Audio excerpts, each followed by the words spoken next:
தமிழகத்தில் வடகிழக்கு பருவமழைனா வழக்கமா அக்டோபர் முதல் டிசம்பர் வரையில் தான். அந்த மாதிரி தான் இந்த வருஷமும் கடந்த அக்டோபர் மாதத்திலேயே வடகிழக்கு பருவமழை தொடங்குச்சு. இப்போ டிசம்பர் மாசமும் முடிவுக்கு வர நிலையில வடகிழக்கு பருவமழையும் கடைசி கட்டத்துக்கு வந்துடுச்சு. இந்த வருஷம் தமிழகத்துல ஆங்காங்கே நல்லா பரவலா மழை பெய்திருக்கு. குறிப்பா டிட்வா புயல் வந்தப்போ டெல்டா பகுதிகளிலையும் வட மாவட்டங்கள்லயும் கனமழை பெஞ்சது. சென்னையிலையும் பல இடங்கள்ல மழை கிடைச்சது. தமிழகம் மற்றும் புதுச்சேரியில கடந்த அக்டோபர் 1ஆம் தேதி முதல் நேத்து வரைக்கும் சாதாரணமா பெய்ய வேண்டிய மழை அளவு 43.7 சென்டிமீட்டர். ஆனா உண்மையில 42.8 சென்டிமீட்டர் மழை பெய்திருக்கு. இந்த நிலையில கிழக்கு திசை காற்று வேகத்துல மாற்றம் வரதால வானிலையில கொஞ்சம் மாற்றம் தெரியும். இன்று ஞாயிற்றுக்கிழமை தமிழகம், புதுவை, காரைக்கால் பகுதிகளில் பெரும்பாலும் வறண்ட வானிலை தான் இருக்கும். அதிகாலை நேரத்துல ஓரிரு இடங்கள்ல லேசான பனிமூட்டம் காணப்படலாம்.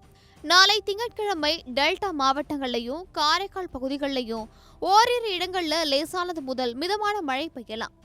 அதுக்கடுத்த நாள் செவ்வாய்க்கிழமை தென் கடலோர தமிழகம், டெல்டா மாவட்டங்கள், காரைக்கால் பகுதிகளில் சில இடங்கள்ல லேசானது முதல் மிதமான மழை பெய்ய வாய்ப்பு இருக்கு. மற்ற மாவட்டங்கள்லையும் புதுவையிலையும் வறண்ட வானிலை தான் இருக்கும்.